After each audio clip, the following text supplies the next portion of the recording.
It's Feminine Fridays. I'm Laura Rubenstein here with Diane Huffman. Hi, Diane. Hi, Laura. Great to be here. Hey, friends. How's it going? I'm so excited about today because we are talking about one of my favorite words. It's kind of the story of my life, curiosity. And Yes. I know you suggested this. So, what brought this to mind for you today? Well, I thought, with all the craziness that's happening and just the wildness, I love to get curious about how people react to things and how people are so triggered by things that are happening outside of their home, outside their life, all the things that are happening. And I just think it's an opportunity to just get curious to see, where's this plot going? Where's this story happening? How are people going to react? What it's going to look like? And I just think it's coming from a place of curiosity allows you to hear what other people have to say. It allows you to form your own opinions. It's just that state of, maybe it's the old police officer in me where I like to be inquisitive and just be curious. And when you come from that place of curiosity, you are more open to hear what's happening around you.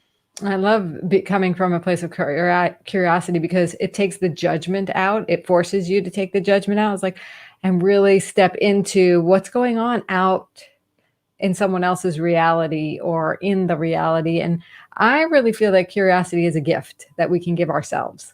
Yes. It can create great experiences. I know, I'll be on a walk with someone or with myself, and I'll be like, what's over here? Maybe we'll go down this street. And all of a sudden I see some neat decorations for the holiday or whatever holiday is, or I get a design idea about a house, or, I just stay open and curious, or I see something that's the answer to a question I had earlier in the day. Like, who knows what, like I saw a sign for alterations the other day, and somebody in the neighborhood doing it. And actually, this was a few months ago. And wow, guess what? I was wondering who could I go to for alterations. And because I asked the question, because I stayed curious, I wonder where I can get some, um, alterations done. I was able to kind of look at that sign and say, there's the answer to my question.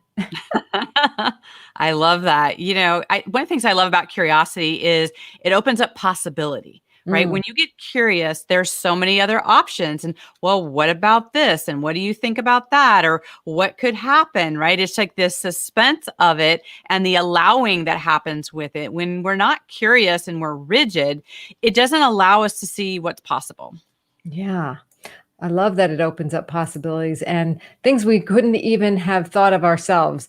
And it's one access to, I think what you're alluding to is a different perspective, being able to see things from different perspectives too. Because, if we're in this tunnel vision, sometimes it's not a fun neighborhood to play in. So, especially if you're feeling down or anxious, or curiosity can be your friend. Like, I wonder what this feeling in my body is all about. You can even go within with curiosity as well as externally. And I find that when I do, it allows me to be with what I'm going through, um, more so versus judging, like, oh, I'm so whatever, and judging it. Instead, I'm saying, I wonder, what is this feeling really telling me? What do I really want? What's underneath it? And being curious about your own feelings, it actually helps to move through them. Right, right. And get to a place of peace and calm and clarity. It's really hard to do it when we're saying, why is it this way? And how come I can't? And, you know, I feel so stuck. You're going to stay stuck with that kind of language, but with the language of curiosity, the sky's the limit. Like Right. you can help your brain help you. I love that. And, it's funny because when certain things are happening in our environment, sometimes those can be triggers. There can be things where you can react in ways because maybe there's an expectation that people expect you to react in a certain way, right? So we can actually look at the whole spectrum of things and maybe getting curious to a place of how is it that I can come from a place of just being peaceful, no Mm. matter what nuts things are happening around us, whatever judgments that may be happening, whatever perspectives that are happening. What if we got curious about what if I just came from a place of peacefulness, right? It's like if you just come from that place, then how do things land for you, right? Instead of Mhm. being like anxious, worried, like that just is like this scrunched up feeling, right? Yeah. And you can feel it and have it move through you. But at the end of all that, can you actually just release and just let go and see Mhm. what is allowing? And when we come from that place of curiosity, we can actually get to that place of peace within ourselves, even if it doesn't feel peaceful around us. When you are peaceful, I believe you bring more of that peaceful, energetic, positive feeling to yourself when you're being that. Mhm. Yes. And it takes curiosity. It takes conscious, a decision to say, what do I really want? I want peace. Okay, so how can I have peace? How can I be peaceful in this moment? Do you have to turn off the TV? Do you have to kind of stay subdued and with positive people and cheerleaders? Maybe that's okay. I wonder what else you can do that can bring peace. And that I wonder question, this total curiosity, getting curious about life. And but how can curiosity help you is what I'm hearing. Yes, absolutely. I'd love to hear from, our listeners out there too, like what are you being curious about, or how do you get to a place of being curious? And do you catch yourself when you're feeling like anxious or just caught up, maybe, especially with some of the media things that are happening? Do you feel like you're in that little spin cycle with it? And what can you do to maybe just step outside of it and go, isn't that interesting that this is being spun this way, or that, oh, maybe that's an actual editorial or an opinion, versus allowing people to arrive at their own, knowingness about things, and just being curious that when things are thrown at us and it can feel like we have to make these quick decisions or that we have to make determinations, what if we just got curious about all the things that are coming at us and go, what's true for us? What can we let go? Like, what is it that doesn't matter? And are you standing in front of like the TV or the internet and you're just having this, negative things are just barraging at you? It's like you're in this hailstorm.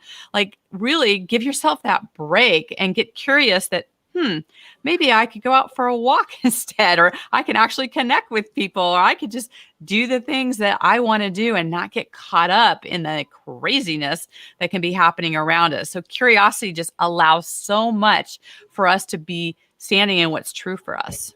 Yeah, and what I'm really hearing also is curiosity allows us to create our reality the way we want it.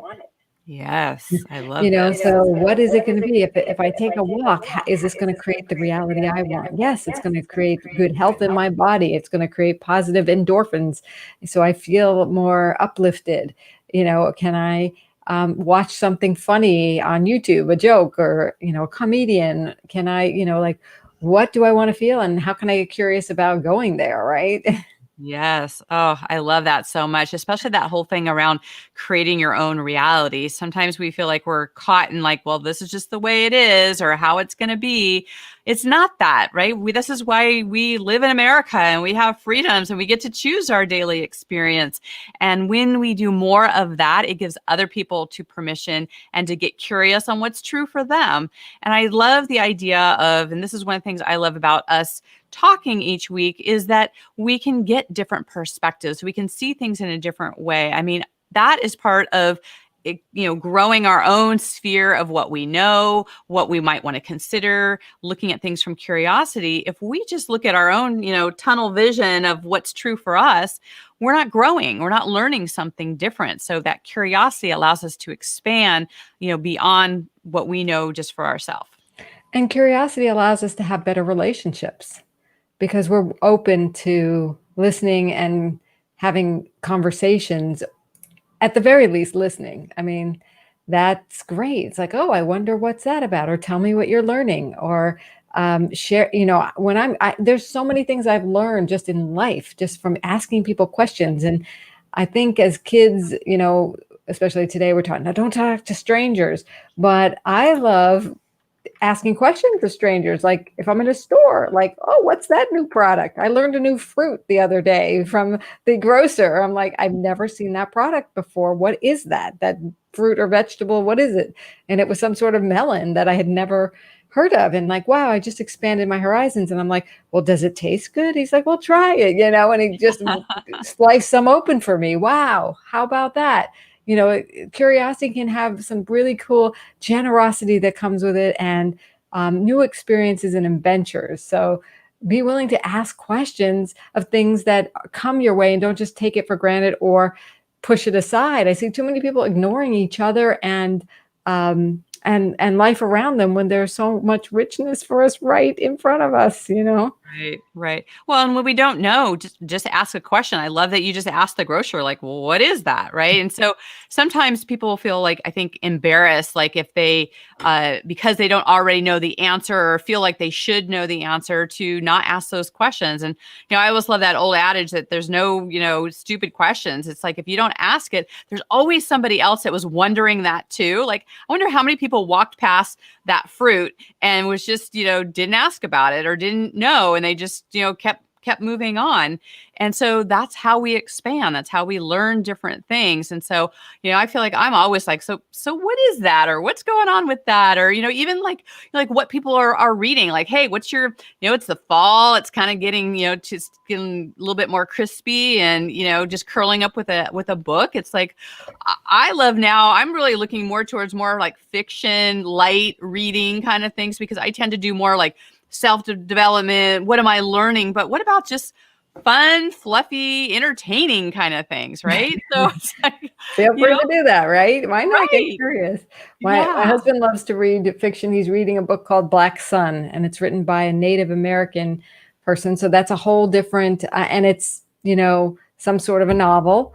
It's not necessarily a, nonfiction at all, but to have a novel written from a Native American or First Nation person, that's a whole new area to get curious about, like why and what are they writing stories about, and how does that come across, and what can you learn? Like there's so much to learn out there about how other people experience life, and even through novels.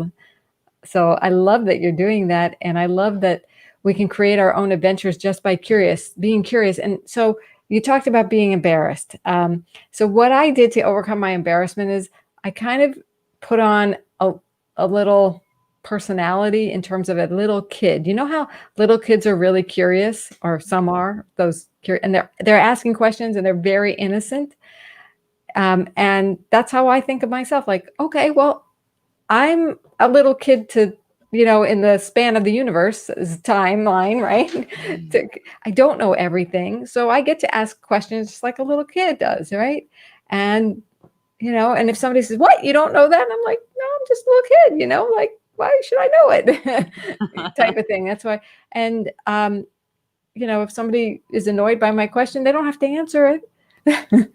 Right, right. Well, you think about, there is such a vast amount of knowledge that can be learned out in the world. And depending on what it is that you were, exposed to, or what, piqued your interest, you could focus on one particular thing for, a lot of years. And then all of a sudden something new pops up, which is maybe old news for someone else, but it's new for you. So that whole curiosity of coming from that place of, and I love a lot of the different quotes and analogies where it talks about coming and seeing things like in fresh eyes, as if children. So I love how you mentioned that, because when we come from that place of newness and interest and excitement, then we really can, come from that place of curiosity where we're taking in those new things in without that edge of, fear or what other people are going to think of or what have you. When we come from that place of curiosity, I think the energy of curiosity also gets other people like, I wonder what that's about. I wonder what's going on with that. And it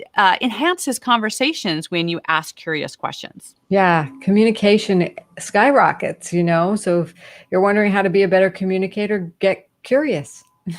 Ask questions and listen. And there's just like the key. I think curiosity is like one of the biggest assets and tools you can develop in your life. And for me, it was about taking a step backwards and pretending I'm a little kid asking questions, because then it's the way I give myself permission to ask questions. I just want to learn, and I want to learn, and I want to understand, and I want to connect. And curiosity is a great way to connect, because if you're listening, to be heard is a great gift you can give somebody when developing a relationship with them, and in any relationship, whether you have a long-term relationship.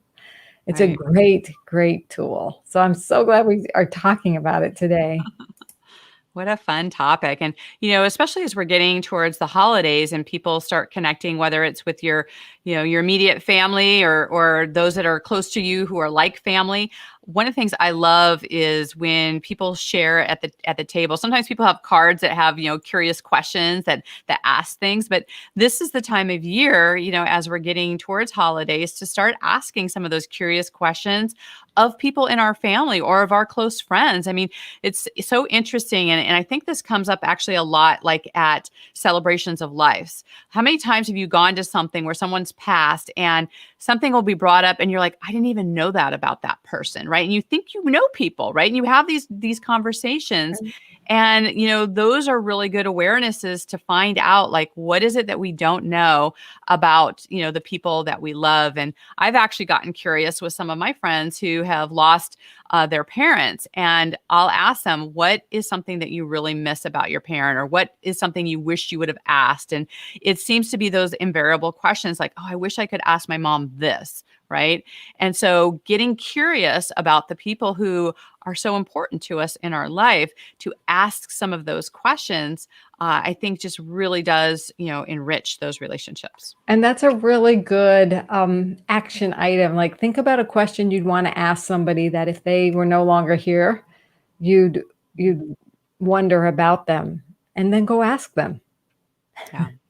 Yeah. I'd I love find that. myself doing that now. Like I'll think of something and I'll just like call my mom and I'll be just like, hey, what about blah, blah, blah, blah, blah. And she's like, why are you talking about that? But it's like, oh, I just was curious, right? I was just wondering about that, and it's just, I think it's fun to be able to do that. And it also shows some love and respect for that person that you care enough to ask something to get to know them more. Yeah. It does. And it gives somebody the opportunity, if you're asking about something they know and you don't, and, their opportunity to give back to you, and teach, and you're interested in what they're interested in is a really gift, because a lot of people, people don't ask me about certain things, but when they do, I'm like, oh, I'd be happy to talk about that. Yeah. And you know what? If they're not, that you would need to just be willing to hear that they're not willing to talk about it. And that's okay too. Depending on what you're getting curious about, it's a touchy Right. feely subject, it's fair Yeah. game to ask, and it's fair game to decline to answer. Right. Absolutely. I'm just trying to think for the people who are closest to me in my life. It's like, I feel like I can ask them anything and I'm completely open for them to ask me things as well. And I think that just really speaks to the people that we surround ourselves with, and to be able to have that openness that happens. And I think especially now where, people maybe aren't spending as much time with the people that they care about, this could be another deeper level to connect with them, is to get curious. What is it that you miss about them? What is it that you maybe would want to do with them when you get in contact with them? And those type of deeper questions, I think it's maybe part of that, distance makes the heart fonder kind of thing, like where you don't spend time with people. Maybe some of these questions are coming up, but you just haven't thought to ask them. So for this weekend, I would say anything that pops in your head, like, hey, I wonder what my dad would say about this, right? Or I wonder what my best friend would say about this. Call them. Right? Just call them about it. And if that person's already gone for you and you wish you could ask, maybe that's a great opportunity to journal about it and do maybe that conversations with God where you're speaking with their spirit, and maybe their spirit reveals that answer to you. I mean, there's so many different ways for you to have those type of communications. Yes. Open up, get curious, and use it for getting calm. I like that idea too for today, because I think that's really what we need. We need to calm down, let everyone know we're okay, and we can take care of ourselves through curiosity. Yes, yes, that peace that transcends all understanding. I always love that. That always resonates with me. It's just like, you don't have to understand everything that's happening around, but just have that peace that transcends everything else that's happening around you, and just come from that place. Mm-hmm. Always fun to chat with you. I love this topic of curiosity. So stay curious, people. Let us know the adventures you find through getting curious. And we'll be back again for another Feminine Fridays. Bye, Laura. Bye.